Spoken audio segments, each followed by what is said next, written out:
morning or afternoon, wherever you happen to be, and welcome to Unstoppable Mindset. Today, our guest is Donald Skip Mondragon, and I met Donald not too long ago, actually, at Potapalooza. We've talked about that before. It's an event where podcasters, would-be podcasters, and people who want to be interviewed by podcasters all get together. Sometimes one person is all three at once. But I met Skip, and we talked a little bit, and I said, would you be interested and willing to come on the podcast? And he said yes, so now he's stuck with us because here we are. Skip, how are you? I am doing great, Michael. Delighted to be here. Now, where are you located?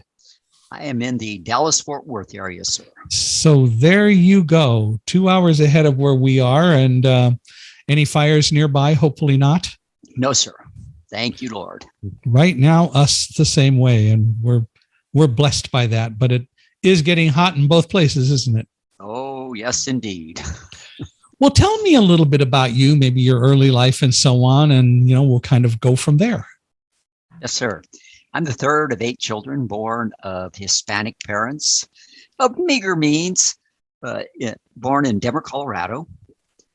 My father went to the Korean War and came back a broken man. The man that went to war was not the man that came home. He suffered, I'm convinced, with bipolar disorder, PTSD, and he was an alcoholic. And when my dad drank, he was violent.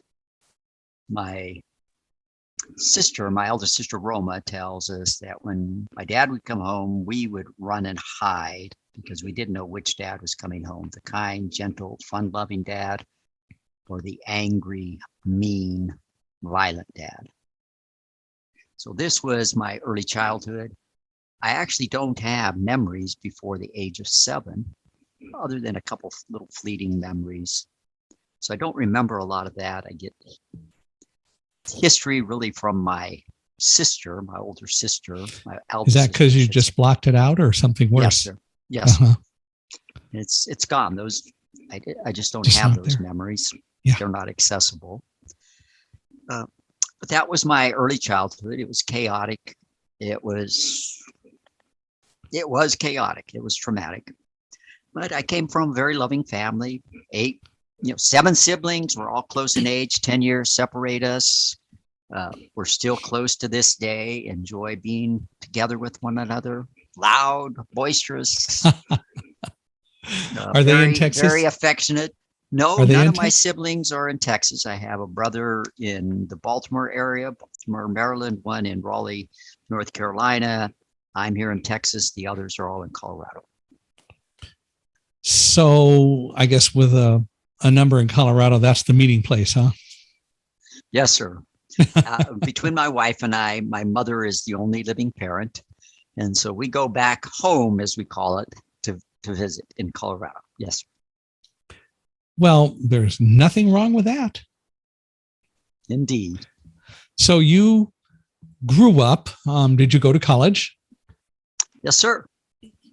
Started my college career at the University of Notre Dame, ROTC scholarship. Left there my 5th semester, confused, not quite sure what I was going to do. There's this tug. Am I going to go into ministry versus medicine? I was pre-med at the time. Left school, was out of school for 3.5 years, trying to decide what I was going to do.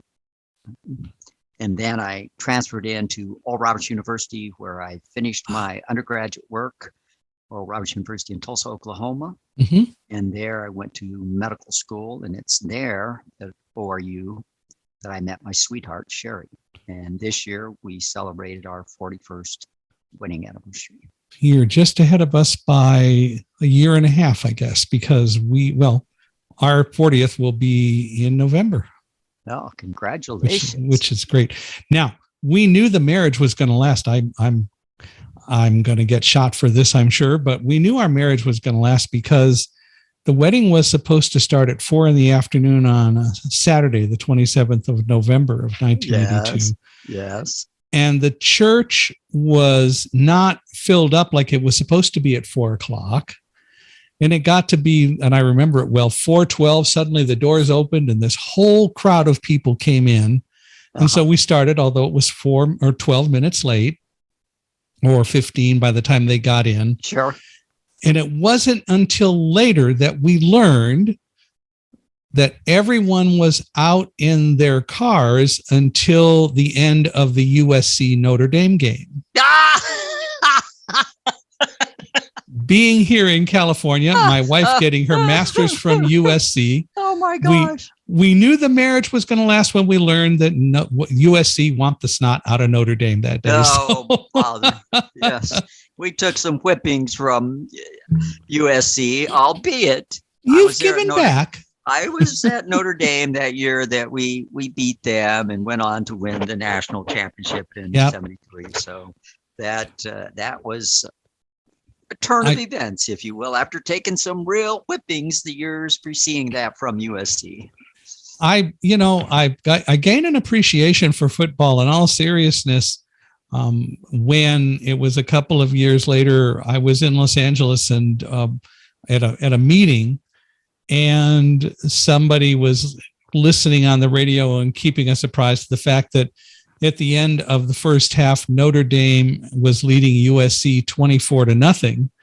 And then I got in a car and we started going home, and USC started scoring and scoring. It was with Anthony Davis and that whole crowd. Oh, man. You know about that game. And by the time it was over, it was 55-24 USC. But it's a great rivalry, and I'm glad it exists. Right. I think the next year is when they came to South Bend and they hung him in effigy. So I remember they had this thing there, and it's like, oh, beat USC, don't let them run against us like that again. Oh, it makes it fun. And as long as it's a game like that and people view it that way, it's great. There you go. It's a game. That's all. It's a game. It needs to be. Don't take it too seriously by any means. No, sir.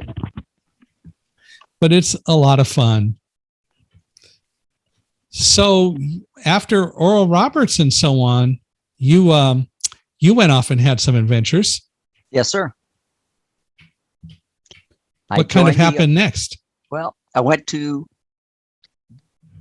do further training, internship and residency in Canton, Ohio. And there it was a turn of events. I had expected I was going to do a military internship and go on and complete my residency with the military. But I received this Dear John letter approximately 6 weeks before the interview season was going to close. The Army telling me I did not receive an Army internship and I had to pursue a civilian internship. I'm thinking, are you kidding me? I was supposed to be in the Army next year. I hadn't even looked at civilian internships. And so I was scrambling. This was days before the internet. You had to go to the library, look up programs, phone numbers, call them, find out what they needed so you could apply to that program, what documents they needed, send to each program individually, the documents, the letters, arrange a flight.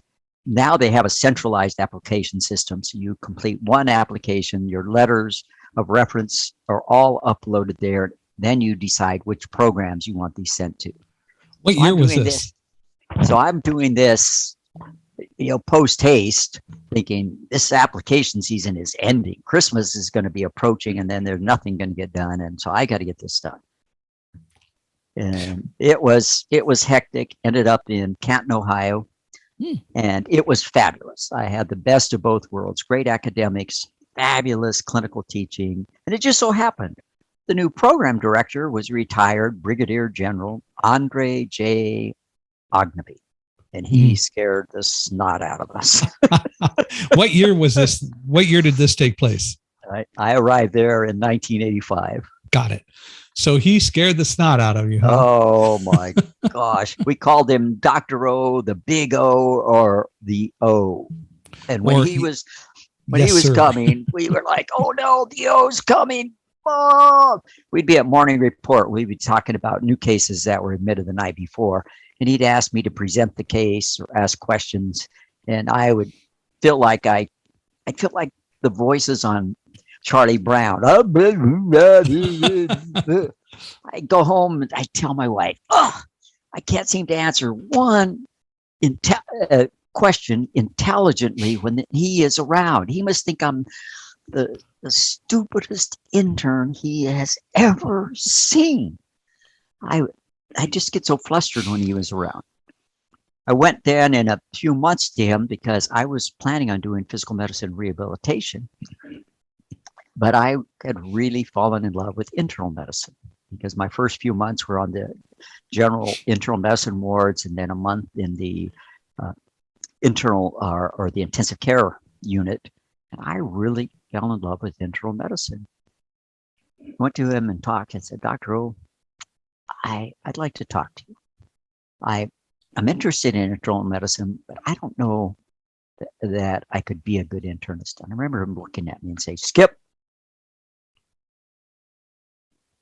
you could be a good internist. In fact, you could be a very good internist, and we'd love to keep you in the program. I could write letters of deferment so you can stay in the program and train here. And that was the turning point for me. Blew you away. We actually became very good friends. My last year, he asked me to be the chief resident. I didn't accept because we were expecting our third child at that time, preparing to move to join the Army, and I just couldn't put that pressure on my wife at that time. But we're still good friends to this day. Yeah, that's he great. And his wife. So it went from being that bumbling intern to a competent senior resident to friendship as the years went on. So he figured you out and obviously saw something in you, and you kind of figured him out a little bit, it sounds like. Oh, yes, sir. Yes, sir. Where is he today? He is here in Texas. He's outside of San Antonio. He and his wife, Margaret. That's a little bit closer than Canton, Ohio. Oh, yes, sir. Well, that's great that you guys are still friends and you can see each other. That is the way it ought to be. Indeed. It's always great when you can establish a relationship with a teacher. I wrote Thunderdog, the story of a blind man, his guide dog, and the triumph of trust at Ground Zero when I talk in there about Dick Herbolsheimer, my geometry teacher. And to this day, we are still friends and chat on the phone on a regular basis. That reminds me of my junior high wrestling coach, John Gregerson. We are great friends to this day. And we hadn't seen one another for almost been 15 plus years. I had seen him at I think it was the 1994 NCAA Wrestling Championships, Division I in North Carolina, and hadn't seen him till approximately 2015, something like that. We hadn't seen one another, but got in touch with him because he had moved back when he retired from teaching there in Colorado. He moved to Wyoming, then moved back to Colorado. We got in touch with him, said to get in touch with you, John. We met one another, talked, just it was like we hadn't been apart. And I remember upon leaving, looking at him, saying, John, I love you. And he looked at me and said, Skip, I love you too. And a great man, a great relationship, and there's so much affection in my heart and appreciation for that man, the things he taught me. So wrestling is a part of your life, I guess. Oh, my goodness. It's in my blood. Well, tell me about that a little bit, if you would, please. Oh, yes. I was miserable at sports. Any sport growing up. I didn't know how to throw. I didn't know how to catch. I don't know how to kick. I didn't know how to run. I failed at tetherball. Okay. I didn't know the skills. I wasn't taught the skills. So wrestling was the first sport that I went out for in 8th grade that I thought, after a few practices, I think I can be good at this. And I began to think, I think I could be really good at this.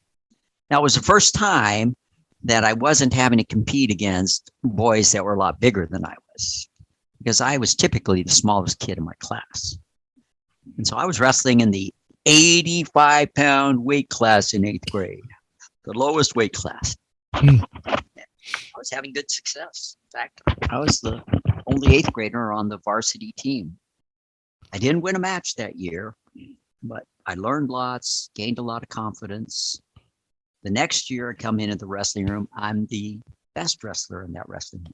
But I get so worked up before a match, I couldn't sleep a wink all night long. So I'd go into that match utterly exhausted mentally and physically and underperform. However, the summer afterwards, I won the first tournament I entered was a state freestyle wrestling tournament, one of the Olympic styles. Win my first match, win my second match, win my third match, win my fourth match. Now I'm wrestling for the championship and I'll win. After that, my coach asked me, "You know who this guy was you're wrestling?" I have no idea, coach. And he said, "That guy won this tournament last year." And that further cemented my love for this sport. Went on, he was a 2-time district champion in high school, state runner-up, and honorable mention All-American. So I had a lot of success, more so in freestyle wrestling. A lot of state tournaments. I won many state tournaments, placed in 2 national wrestling tournaments as a high schooler. And then after that, I wrestled some in college and some in freestyle also. But the last time I competed was in 2012 and 2013 in the Veterans Nationals. How'd that go? Sorry? How did that go? Oh, how did that go? Well, it went great. I'd been wanting to compete again. That bug, I still had that bug. I thought, oh, I'd like to do this. The dates and the training, I couldn't work that in. But I'm sitting up in the stands watching the state finals of the Georgia State Finals with my youngest son, Joey. He had completed his wrestling career. Had he not been ill and injured, he would have been wrestling on that stage that night.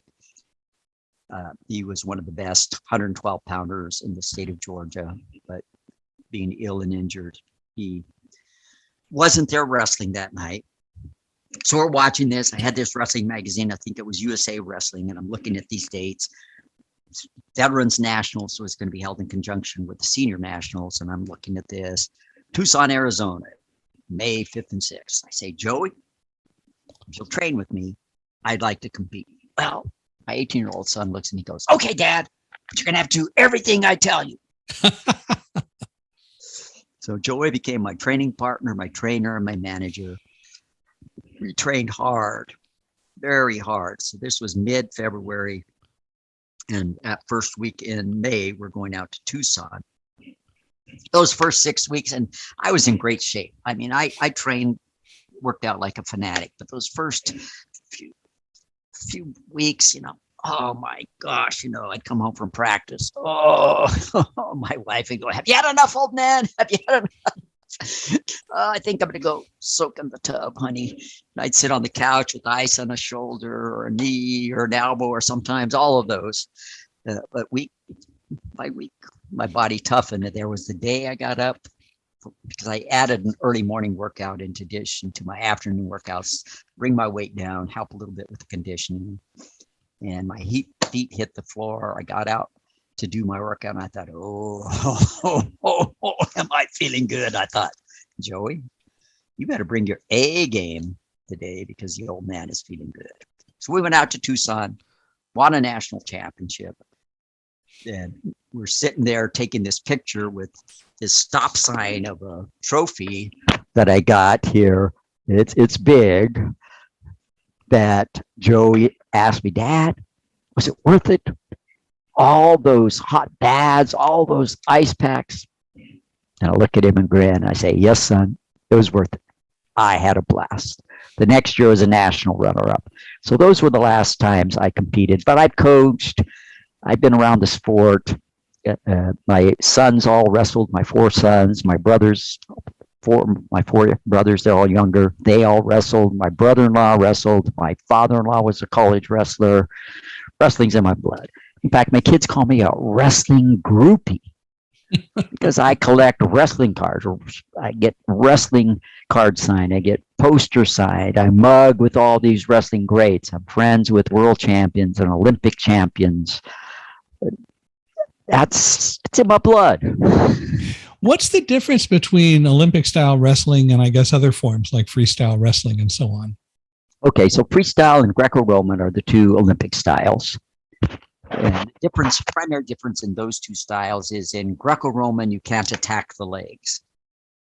That's the difference in those two.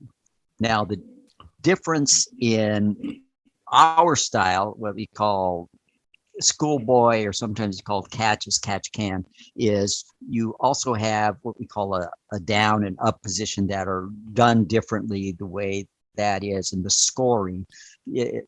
To score, for instance, a takedown, when you take them to the mat, you have to have more control.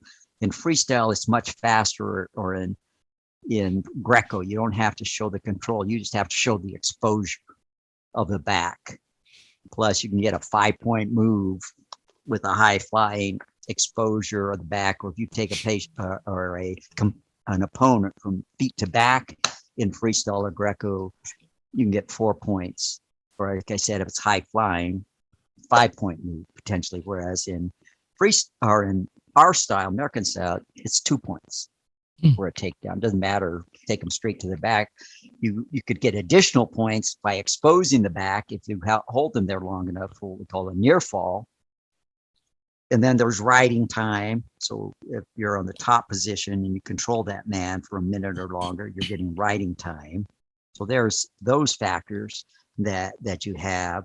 So it's and the rules are somewhat different. So those are the basic differences in our style and the Olympic styles.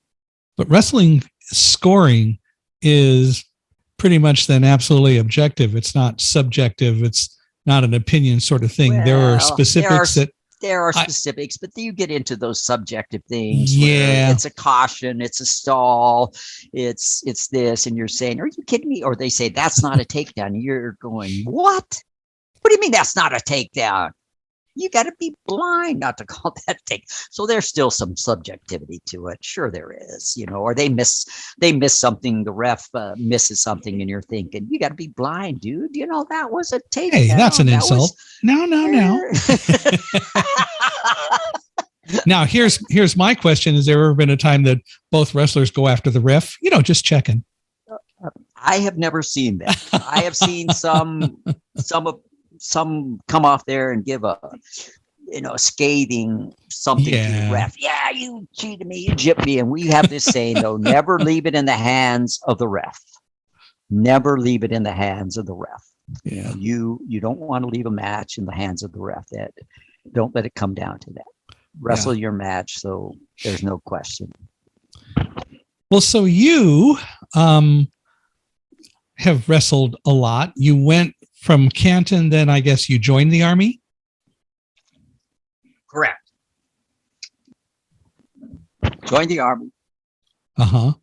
Well, if you would tell me a little bit about that and what you did and so on. 1989, our first duty station, Lawton, Oklahoma, Fort Sill. Got there on this dreary day. It was January 3rd, I believe. Oh, it's gray, dark, overcast, cold. Only knew 2 people, my sponsor and his wife. They were the only people we knew when we arrived. I had gone earlier to rent a home for us. And then we were waiting. Our household goods were arriving. We got there. We had 3 young children. Adam was 4, Chris was 2, and Angeli was 4 months old. And we get there. We're moving in, getting settled. I'm in processing to the Army. So everything's new to us. And then I start practicing as a doctor. Had 2 colleagues in internal medicine. But within 6 months of me joining the Army, or if you will, coming on active duty. I shouldn't say joining. I had already been on inactive status in the Army, going through school and training. But getting there at Fort Sill, they turn around and say, well, your one colleague, like Keith Conkle was his name, he's going to do a fellowship in infectious disease. And then my other colleague, Lee Southmaid, our senior colleague in internal medicine, was chief of the clinic, chief of the ICU. He decided very abruptly to get out and do a nephrology fellowship, civilian fellowship. So he was getting out of the Army. Now they say, well, Skip, you're now the chief of the internal medicine clinic. You're the medical officer, the chief of the intensive care unit. And guess what? You're the only internal medicine physician we're going to have for the summer. Have a good summer. Oh, it was the worst summer I've ever had in my life. It was utterly miserable. Oh, it was horrible. How so? I was so busy there with patients and care and responsibilities there, and having to tell some patients, I'm sorry, we don't have capacity for you. You're going to have to be seen in the civilian sector. Now, mind you, when my two new colleagues came, we had all these patients streaming back saying, please, please, please, may I come back? Because they knew the care we rendered was superior to what they were getting, the care they were receiving in the civilian sector. But it was such a demanding, physically and emotionally and time-wise. I was spending inordinate amounts of time at the clinic and hospital. So what does internal medicine take in? Internal medicine, we are specialists for adults. You think of the gamut of non-surgical diseases. We take care of adults 18 to end of life. And so our training entails taking care of the common cold, a community-acquired pneumonia that you can treat as an outpatient, to taking care of the patient that's in the ICU hooked up to life support. That's the scope of what we're trained in. So if you think of the common diseases of adults, high blood pressure, diabetes, heart disease, lung disease, arthritis, gastrointestinal problems, this is the bailiwick of an internal medicine physician. Our biggest exposure to that, first of all, my sister-in-law was a critical care unit and ICU nurse for a lot of her life, and then retired. But anyway, in 2014, my wife contracted double pneumonia and ARDS, A-R-D-S. Oh my gosh. And she ended up in the hospital on a ventilator. And what they were trying to constantly do was to force air into her lungs to try to push out some of the pneumonia. They actually had to use, and you'll appreciate this, a PEEPS level of 39 just to get air into her lungs. Sure. They were so stiff. Yeah. They were so stiff. And no one at the hospital had ever seen any situation where they had to use so much air pressure to get air into her lungs to start to move things around and get rid of the pneumonia. Everyone came from around the hospital just to see the gauges. Yeah. And they probably told you, this risks injuring her lungs because the pressures are so high. But without that, we're not going to be able to oxygenate her. Right. And what they said basically was that if she didn't have pneumonia, her lungs would have exploded with that kind of pressure. Exactly. Because what the average individual, when you're inhaling, is a PEEPS level of like between 2 and 5. So 39 was incredibly high. Oh, yes. Absolutely. But she survived. I'm glad she recovered. She did. We're glad about that. Right. But she was in the hospital for a month, and she was in an induced coma using propofol. Right. And when she came out of all that, I asked her if she dreamed about singing Thriller and Bad and all that. Since, oh, goodness. I was mean. Oh my gosh. But no, she. What an ordeal. Wow. Well, and that's what, and eventually caused us to move down here to Southern California to be closer to relatives. But I really appreciated what the doctors did for her. And we're very grateful and fully understand a lot of what goes on with internal medicine. And she has a good doctor now that we work with, well, who Wonderful. we both work with. And so we're Wonderful. very pleased with that. But Yes, so you were in charge of internal medicine, and how long did that last at your first station? first duty station, we arrived in 89. We were there till 92, till summer of 92. So arrived in January 89. I graduated off cycle in Canton. Left in summer of 92, went to Walter Reed Army Medical Center. But while I was at Fort Sill, was the first time I deployed to Operation Desert Shield, Desert Storm, my first deployment. And it was found out just days, like the week before, that my wife was expecting our fourth child, our son, Jonathan. Got home in time for 11 days before his birth. Thank you, Lord. But that was my first deployment. And that was harrowing in that we were the first major medical group in theater, 47 Field Hospital. And we knew that Saddam had chemical weapons and that his Scud missiles could reach where we were at in Bahrain. So it was some harrowing times with that, getting our hospital set up and knowing that we were well within range of Scud missiles. The alarms would go off and we'd be throwing on our protective gear, we call them MOP gear, our masks and all our other protective gear, and these outrageous high temperatures. Just, within a couple minutes, you were just drenched with sweat, just pouring off of you in that heat until you'd hear the alarms go off again, all clear. Thankfully, we never were bombed with the Scud, but we were well within the range, and we knew we had used chemical weapons, so we knew they certainly were in his arsenal. So that was my first deployment. And then Walter Reed, where I did a fellowship 2 years there in Washington, D.C. And then we were off to Brooke Army Medical Center. And that was San Antonio, one of my favorite cities, at Fort Sam Houston. And we were there for 4 years. And on the heels of that, I was deployed to Haiti for 7 months. The last months that we lived there. So I was gone.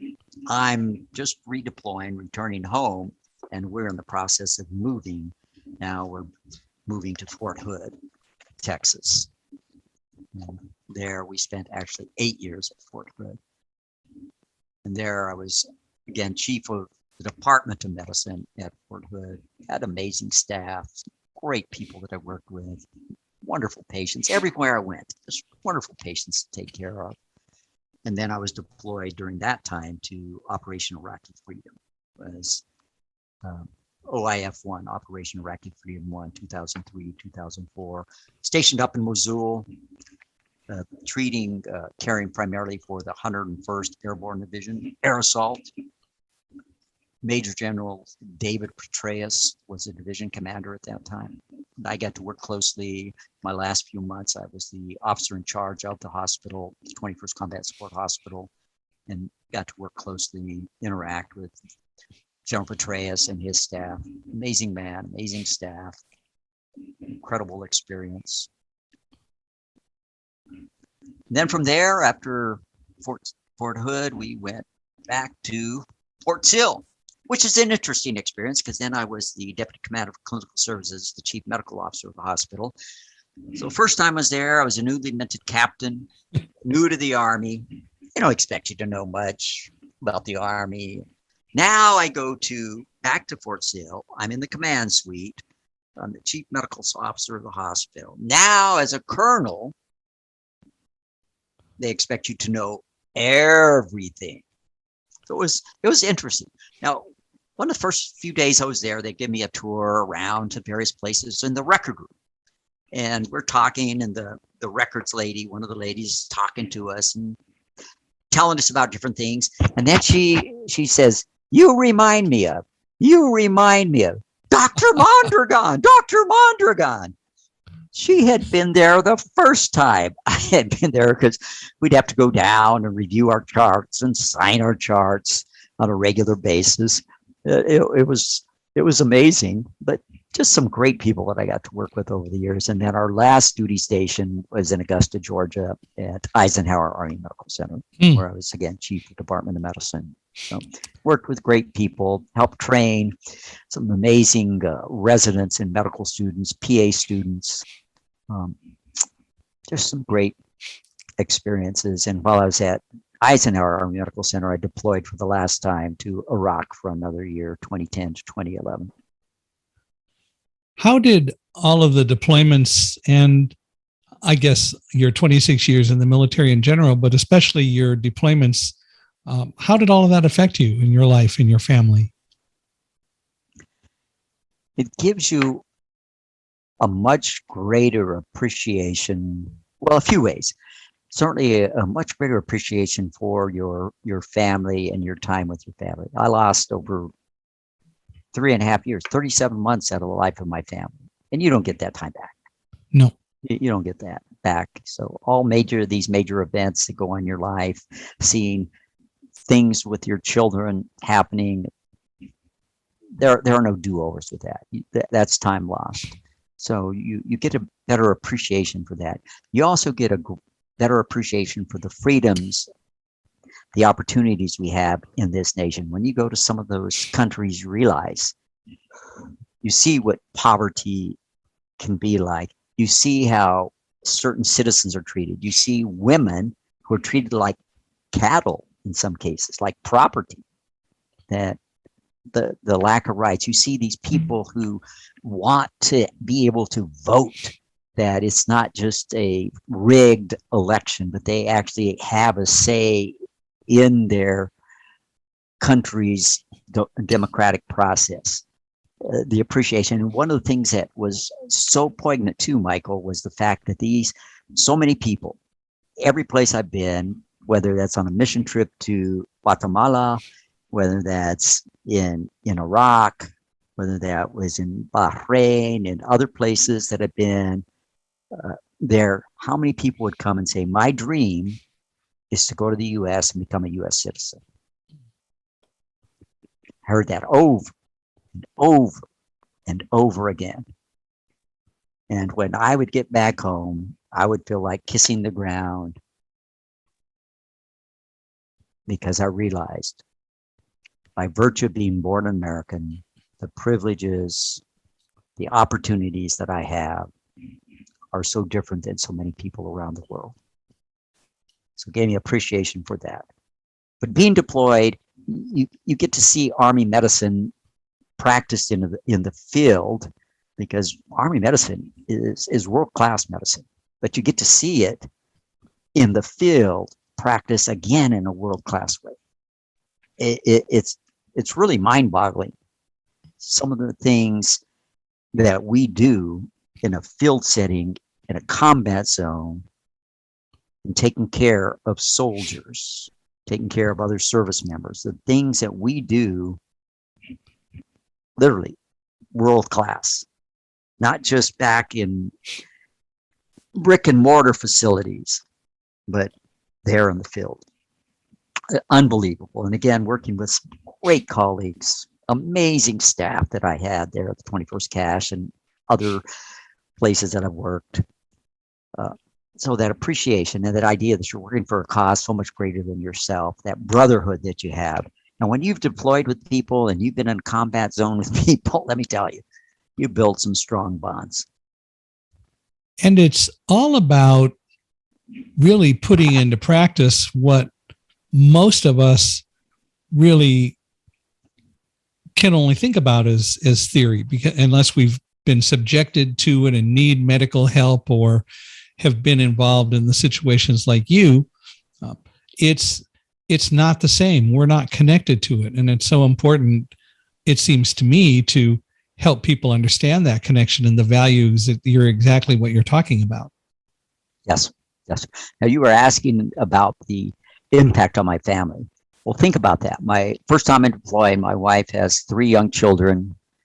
Adam was 6, Chris was 4, Angeli was 2, and she's expecting our 4th. We're deploying to this war zone that's very uncertain, knowing he's got Scud missiles, he's got chemical weapon arsenal, that he's used this, and you're going into this very uncertain war zone, not knowing when you're coming back home, or even if you're coming back home. All of this uncertainty. The night they announced that, okay, the war had started, that officially had kicked off there, that hostilities had started, it was announced on TV. And the kids were at a swimming lesson at the pool, I believe. And somebody came running through, some young soldier or something. The war has started. The war has started. And the children all started bawling. And so Sherry's trying to gather them up, and she's thinking, what are you doing? You know, trying to gather up the kids and get them home. But she didn't allow them to listen to any reports, do anything. Thankfully, we didn't have a TV at that time by choice. We didn't have a TV for many years, but she didn't allow them to listen to any reports because she didn't want them to hear these things. Right. But you can think about the uncertainty.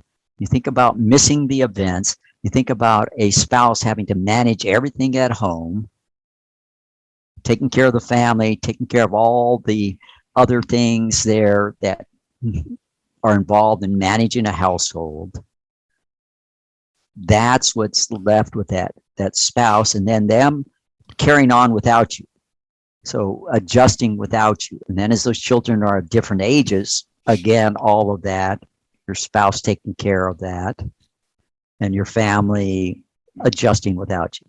Now, what people don't realize, they see these idyllic reunions. Oh, it's great. Look at, they're coming home and they're hugging and kissing and crying, and look at how wonderful that is. Well, yes, it is wonderful. It's magnificent. You can't believe the elation and the relief, and there's a short little honeymoon phase, if you will, but then the real work begins, reintegrating into your family, finding that new normal. How do I fit back into this? They've been without me for several months or even up to a year. My kids have changed. I've changed. Sherry's changed. Our family has changed. So how now do we find that new normal? And I think that's what a lot of people don't understand, that there is that work that needs to be done. And there's a lot of work that needs to be done after service members return home from a deployment. That it's not easy, and it takes its toll. And I don't think that people realize the sacrifice when the service member has been gone for months and months at a time, years at a time. The sacrifice of that service member, the sacrifice of their family. With every promotion, every award that I received, I used to tell people, my wife and my kids deserve this a lot more than I do.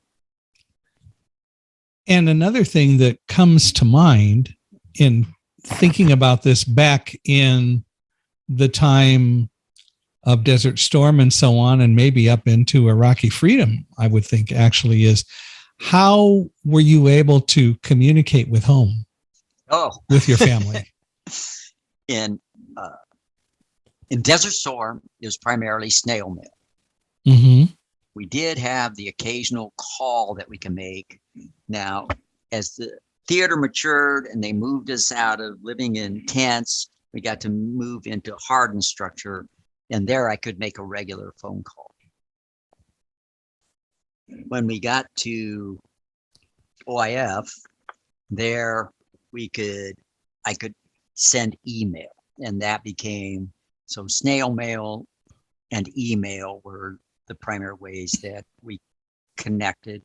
The last time I was in Iraq, 2010 and 2011, again, it was email, but I could also, I had a card that I could charge minutes to, that I can make through an international calling system, that I could also place telephone calls. But the primary way became, again, snail mail and email to communicate with my family.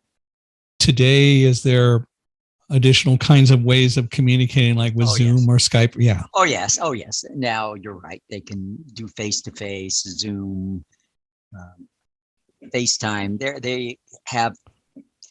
They have their cell phones, so if they're not restricted from using their cell phones, they can even get the international plan and call. We weren't able to do those kind of things. Yeah. There. Now, we did have one thing when I was in Haiti, where you could go into a room and you could do via satellite. It was on a monitor that I could speak to, and they were in this special room there that it was big monitor, but it was a very limited time. And when that time ended, boom, the screen would just freeze. And the first time it ended like that, the kids actually started crying, because I'm in mid-sentence saying something and I freeze on the screen, and the kids didn't understand what was going on. Yeah.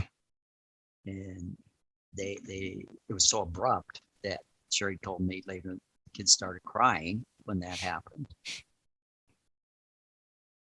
Because they didn't know. They didn't know whether suddenly a bomb dropped or what. Right. It was shocking to them. Well, all of this obviously takes a toll on anyone who's subjected to it or who gets to do it. And I guess the other side of it is it's an honorable and a wonderful thing to be able to go off and serve people and help make the world a better place. But it eventually led to a depression for you, right? Yes. I ended up with major depression, and it culminated on April 17th, 2014, where I was curled up in a fetal position under the desk in my office. There, laying on that musty carpet. I had gone to work as I normally did. I get to my office that day early, as was my custom. Nobody else on the whole floor. I locked my office, turned on the lights, stepped inside, and everything just came crashing down on me. I was beat up, beaten down, and broken. Just behind me, locked the door, turned off the lights, closed the blinds, and I crawled under that desk. And then for 4 hours, I'm asking myself, Skip, what are you doing? Skip, why are you here? What happened? You're a tough guy. You're a colonel.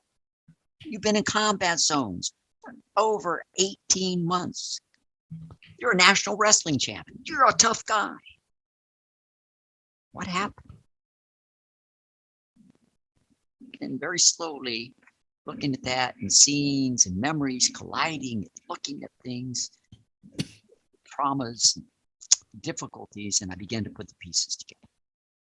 And finally began to understand the symptoms I was having the past 9 months. Insomnia, impaired cognition, this progressive blue mood, these negative thoughts that just pound at me day and night. You're a fake. You don't deserve to be a colonel. You let your family down. You let the army down. Who's going to want to hire you? Loss of confidence, indecision, loss of passion in things that I normally love. No interest in wrestling. Joy. I had no joy in my life. It was like walking through life in black and white. My body, old injuries, overuse injuries, the osteoarthritis, my body just ached. Make it even worse. My libido, my sex drive was in the toilet. No, you talk about kicking a guy when he's down. And I finally was able to put those pieces together after 4 hours. And I was finally able to understand. I said, Skip, you're depressed. Go get help. And I crawled out from under that desk with a flicker of hope. And later that afternoon, I was seeing a clinical psychologist to confirm the diagnosis of major depression. How come it took so long for you to get to that point, do you think? It was my tough guy mentality. This idea that you just keep pushing through. That tough guy identity is like a double-edged sword. That tough guys just keep pushing through. It was a lot of things: colonel, combat vet, physician, wrestler. So I took on this tough guy persona, and we even have a term for it in wrestling. We call it gutting it out. No matter how hard your lungs, how much your lungs burn, how much your muscles ache, no matter how hard this is, you're just going to keep pushing and pushing. So that was my modus operandi. That's how I operated in my life. You just keep pushing hard and pushing through these difficulties. But with it, I couldn't step back far enough to see what was going on. I knew it felt horrible. I couldn't sleep. I felt badly. I didn't want to be around people. I was withdrawn. But I couldn't step back, even as a physician, and put these together to say, oh, I'm depressed. It was just, keep pushing. And the harder I pushed, the worse I got. So it was that blindness from that tough guy identity that there, and probably some denial going on, perhaps.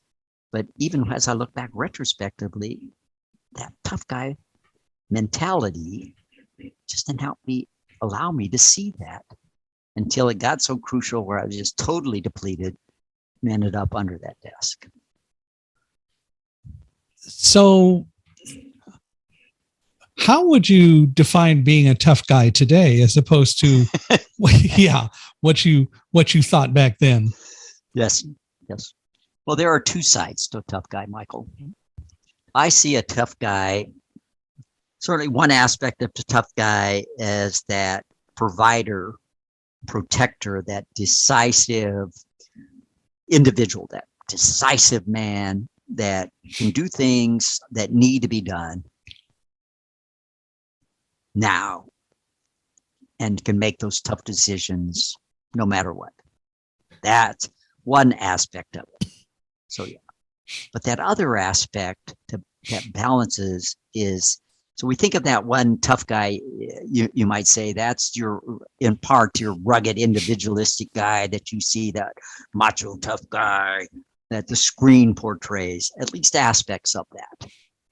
But then you see this other aspect of that tough guy. This is the individual that can be in touch with his emotions, can understand and able to dig there into that and say, oh, I'm feeling sad. You know what you just said really hurt me. I'm disappointed with that. Able to shed tears openly. Able to show that tenderness, that love, very openly, but to balance it between the two sides appropriately. That's what I see as a true tough guy. It's not just the one or the other. It's that blend of both that we need in our lives to make us a tough guy. And if you have only one or the other, you're not a tough guy. If you only have the tenderness and the warmth and the gentleness and the ability to share your emotions, well, guess what? You're not going to be a tough guy. You're going to run over. People can take advantage of you. They're not going to be much of a protector for those you need to protect. But if you only have that other side of you, you're very limited. And you're not going to be able to function in the full array of what we're meant to function in as men. Or women.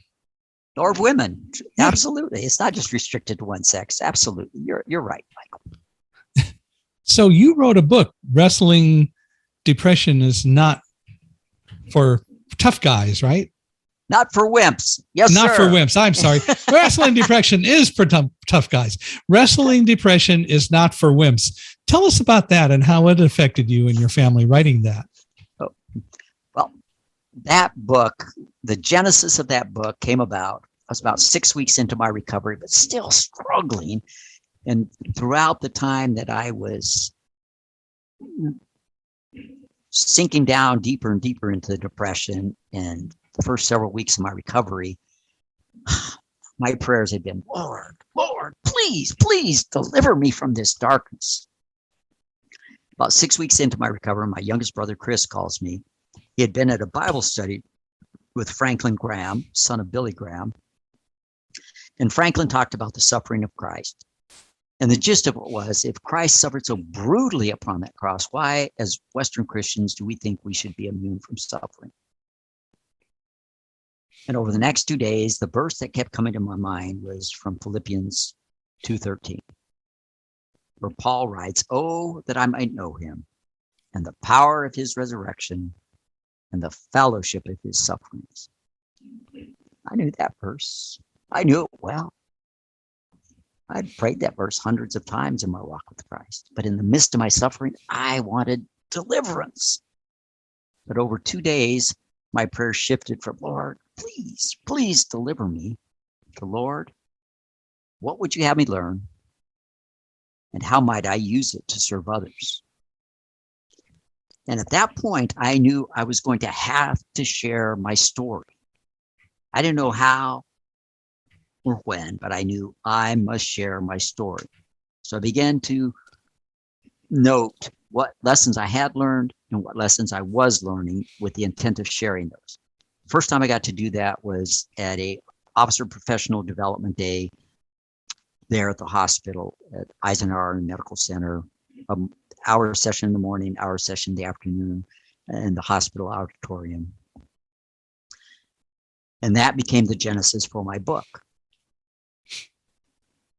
I won a writing contest in 2015, the year after we retired from the Army. And with that came a contract to have my book published. And then it was the process of going through the whole process of writing the book, editing the book, selecting the book cover, all the things that go with the book. But writing that book was life transforming. It was transformational to me. And so I learned so many things about myself writing this book. Did you have fun writing it? I had fun at times. Other times it was a grind and almost chickened out at the point where we had everything finished. It was ready to go to the publishers, and I was on the cliff, so to speak. The book midwife, as we called her, the lady I was working with, Carrie Reed, lovely lady with the company there, Caputia Publishing, it's now called. It used to be Transformational Books. I called her and I said, Carrie, I don't know. I think I need to scrap this whole book. I think I need to start over. I can write a much better book. And she goes, no, Skip, this book is ready. We need to get it birthed. We need to send it to the publisher. And I'm thinking, oh, no. I need to rewrite this whole thing. I can do a much better job at this after working. We've been working on this thing for 2.5 years, getting this thing ready. And I'm praying about it, I'm talking about it. And then later I call her back in a day and a half and say, okay, Sherry talked me off the cliff. And we're going to send this book forward. But with that, learn things about yourself going through that. Access some memories that I hadn't thought about, and some things, some traumas that occurred that affected me in profound ways that I didn't realize how much of an impact that had on my life and for how long that had an impact on my life. Case in point, I lost the state wrestling championship as a senior in high school by 2 seconds of writing time, meaning my opponent, Matt Martinez from Greeley West High School, knew Matt there. He beat me by controlling me when he was on the top position for 2 seconds. He had 2 seconds more of writing time controlling me on that mat. Had I escaped from him 3 seconds earlier, he wouldn't have had any writing time. And we would have gone into overtime. And I believe I would have beat Matt in overtime because nobody could match my conditioning. But it didn't get to there. So I relived that match thousands, probably tens of thousands of times. But what it did is it really devastated my confidence. And that carried on into my first couple years of college, my college wrestling, just a lot of things about me. And what I didn't realize, it took 3.5 years. No, actually 5 years. It was 73. It was 78, the spring of 78, when I was finally healing from that and regaining my mojo. And I didn't realize that until I was writing this book. That profound impact that loss had, and the ripples, the effects that went on for those successive years there. The profundity of that. And there were other things that I came to light. So there'd be times I'd be laughing. There'd be times I'd be crying. There'd be times I'd be like, whoa, wow. So it was an amazing experience. So what are some tips that you would give to anyone dealing with depression today? Tips. Thank you for asking that, Michael. First and foremost, men or anybody, if you're struggling, don't struggle one more day in silence. Please, please, please go get help. 2, remember, you're never, never, never alone. 3, keep your head up. In wrestling, we talk about this. Keep your head up. We instill this in our young wrestlers. Why? Because if they're on their feet and they drop their head, they get taken down to the mat. If they're down on the mat and the opponent's on top of them and drop their head, they can be turned over and pinned. But that's also figurative and emotional. Keep your head up. Keep your head up. And I needed people speaking into my life, like my wife, my family, my friends, my therapist, others speaking into my life and saying, Skip, keep your head up. Psalm 3:3 says, the Lord is our glory and the lifter of our heads. So I tell people, you're never, ever, ever alone. 3rd or 4th, I would say, attend to the basics. Sleep, healthy nutrition, and some regular activity. Those basics are the basics for good reason. And I call them the big 3. And probably the most important of all of those, if you're having dysregulation of your sleep, is get your sleep back under control. The last few that, I'm sorry. Go ahead. And then the last few that I would say is make sure you've got a battle buddy.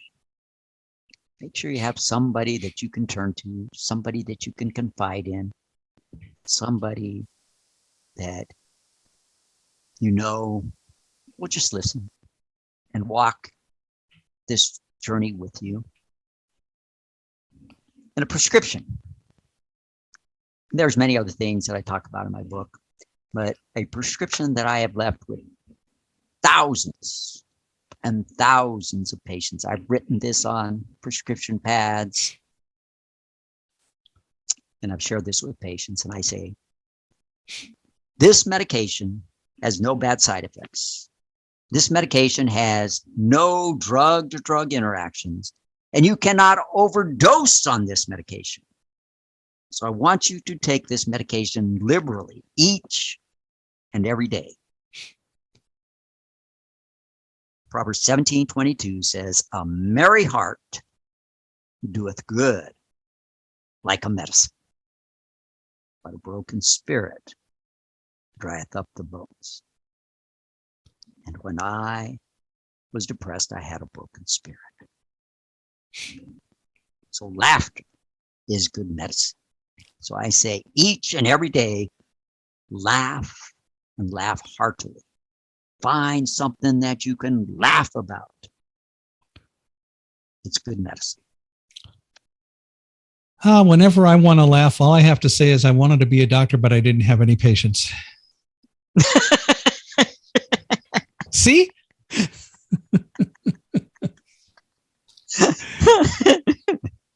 Oh, that's great. There you go. Well, I tell people in retrospect, I say, gee, if I had only been my own doctor, I would have diagnosed myself sooner. See? Well, wait, I am a doctor. Or, you know what the doctor said as he sewed himself up? Suit yourself. Yeah. I got that from an old Inner Sanctum radio show. But anyway, last thing, because we've been going a while, and just to at least mention it, you have been a TEDx speaker. Yes, sir. I was a TEDx speaker, indeed. And I gather that went well. Oh, it was amazing. I was a TEDx speaker in Vancouver in December of 2021. My talk is entitled, Tough Guys Are an Endangered Species. And standing up there on the TEDx stage was a culmination of almost 9 months of preparation. Our mentor, Roger Killen, tremendous in helping prepare myself and some colleagues for this, with the help of his sidekick, Dorothea Hendrick. Just lovely, lovely people. But to stand on that stage and deliver my talk, which is about 12 and a half minutes, started off at about 16 and a half, 17 minutes, kept cutting it down, cutting it down, cutting it down. But to stand there and deliver this message directed to tough guys, talking about emotions and if the inability that men often have in accessing our emotions because of the way we've been conditioned, the way we've been raised, the expectations placed on us. In fact, there's a medical term that was coined that's masculine alexithymia, which means feelings without words. And how that then sets men up that I'm okay. I don't need help. I don't need to share my feelings. And we lose contact with our feelings. Men don't seek medical care as often as women in general, much less when they're struggling with mental health issues, that denial, that tough guy. And now they seek it in maladaptive behaviors. I talk about that. But the ultimate behavior becoming suicide. Which is why you have given us a new and much better definition of tough guy. Yes, sir. Indeed. And it is very clear that wrestling depression is not for wimps. So I get it right that time. There you go. Well, I want to thank you for being here with us on Unstoppable Mindset. Clearly, you have an unstoppable mindset. And I hope people get inspired by it and inspired by all the things you've had to say. If they'd like to reach out to you, how might they do that? The easiest way for them to reach out, Michael, is go to my website, www.transformtoughguys.com. www.transformtoughguys.com. And there you could send me a message. Send you a message, look at your book. Are you looking at writing any more books? Yes, sir. I am looking to good. write another book, and still in the making, but I think the next book may be Wrestling Bullies is Not for Wimps. There you go. Well, we want to hear about that when it comes out. So you have to come back and we can talk more about it. Yes, sir. Well, thank you again, Skip, for being with us on Unstoppable Mindset. I appreciate it. I appreciate you. And it's just easy to say you inspire me and all that, but I seriously mean it. I think you've offered a lot of good knowledge and good sound advice that people should listen to. And I hope that all of you out there appreciate this as well. And that you will reach out to www.transformtoughguys.com and reach out to Skip. Also, of course, we'd love to hear from you. Feel free to email me at michaelhi@accessiBe.com or go to www.michaelhingson.com/podcast, or wherever you're listening to us. Please give us a 5-star rating. We appreciate it. We want to hear what you think about the podcast. If you've got suggestions of people who should be on, and Skip, same to you. If you know of anyone else that we ought to have on the podcast, would appreciate your help in finding more people and more insights that we all can appreciate. So again, thank you for being on the podcast with us. It's been my pleasure, Michael. Thank you, sir. Pleasure is mine.